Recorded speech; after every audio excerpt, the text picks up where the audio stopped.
What you did was make a series of deliberate choices over a period of months. Each one designed to betray the trust of the man who loved you. The tears were flowing freely now, and she was making those little hiccuping sounds that people make when they're trying to cry quietly. Under different circumstances, I might have felt sorry for her, but these weren't different circumstances. Please, she whispered. We can work through this. We can go to counseling. I'll do anything to make this right. Anything. I leaned forward, genuinely curious. Would you undo the affair? Would you give me back the nights I spent alone while you were with him? Would you take back the lies, the deception, the complete destruction of everything we built together?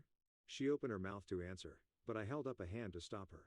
Because if you can't do any of that, and we both know you can't, then there's nothing to work through. There's just cleanup. I stood up and moved the papers closer to her bed. Sign them, Marissa. Accept that this is over and try to maintain some dignity in how it ends. She stared at the papers for a long moment, then looked up at me with something that might have been hope. What about our son? You can't keep him from his mother. Watch me. I pulled out my phone and showed her the screen. I've got video of you and Leo being wheeled out of the building on the same stretcher. I've got screenshots of your message history. I've got documentation of your drug use. Oh, yes. I had that milk tested. Ambient, in case you're wondering. Her face went white again, but this time it was tinged with something that looked like genuine fear. Any custody battle is going to involve a lot of uncomfortable questions about your judgment, your lifestyle choices, and your fitness as a parent. Are you really sure you want to go down that road? She grabbed the papers with shaking hands and tore them in half. I'm not signing anything, she said.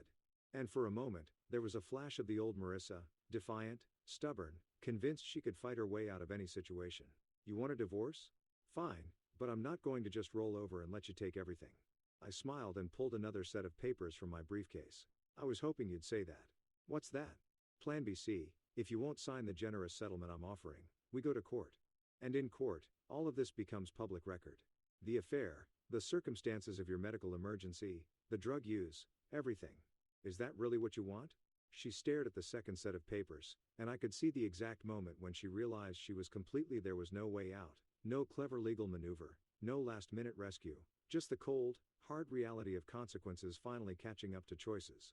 But instead of accepting defeat gracefully, she did something I didn't expect. She started to laugh. Not happy laughter, the kind of broken, hysterical laughter that people make when their sanity finally gives up and goes home. It started as a giggle, then built into full-blown cackles that echoed off the hospital room walls. You think you've won, she said between gasps. You think you're so smart, so clever, but you have no idea what you've done. Enlighten me. Leo isn't going anywhere. Even if we get divorced, even if you take everything, he'll still be there. And there are others, too. Do you really think he was the first? Do you really think this was some kind of isolated incident? The words hit me like a slap across the face, but I kept my expression neutral. Others, oh, honey, she said, and her voice was pure poison now. You have no idea how long this has been going on. Leo was just the most recent, the most convenient. But there have been others, lots of others. And there it was, the final revelation that turned my carefully planned revenge from a surgical strike into something much more comprehensive. I looked at my broken, hospitalized, soon-to-be ex-wife and realized that Phase 4 was going to be much more extensive than I'd originally planned. You know what they say about the internet never forgetting? Well, turns out that's especially true when your cheating wife and her lover get carted off to the hospital in the most humiliating position imaginable, and half your building has smartphones with HD video capability. Mrs. Patterson from 3B had really outdone herself. The woman who usually spent her time recording her cats doing mundane had somehow managed to capture the entire ambulance scene in glorious 4K detail. The video was a masterpiece of accidental cinematography. It had everything from the initial confusion of the paramedics to the moment when they realized they needed a bigger stretcher all the way through to the final shot of Leo and Marissa being wheeled out like some kind of pornographic sculpture. The best part, you could clearly see both their faces.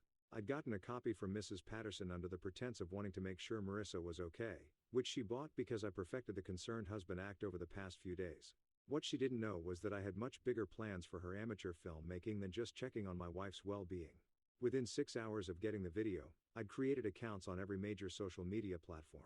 TikTok, Instagram, Twitter, Facebook, Reddit, the whole digital ecosystem where shame goes to multiply like bacteria in a petri dish. The video was uploaded with carefully crafted captions that told just enough of the story to make it go viral without actually getting me sued for defamation. When cheating goes horribly wrong was the caption that really took off. Simple, direct, and guaranteed to make people hit the share button faster than you could say karma's the internet. As it turns out, has an endless appetite for watching other people's lives implode in spectacular fashion.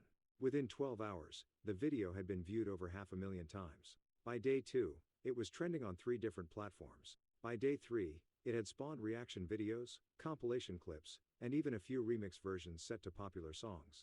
But the real magic happened when people started recognizing them. "Holy, that's Leo from Flex Fitness" was one of the first comments that got my attention. Apparently, Leo was some kind of Instagram fitness influencer with a decent following who marketed himself as a relationship coach and lifestyle guru. The irony was so thick you could cut it with a knife. Within hours, someone had doxed him completely. His full name, his gym, his Instagram account, his business website, everything laid bare for the internet to examine and judge. And judge they did. His gym fired him before the week was out. Apparently, being internet famous for getting glued to a married woman during an affair wasn't the kind of publicity they were looking for. His Instagram account got flooded with comments ranging from helpful suggestions about better lubricant choices to detailed descriptions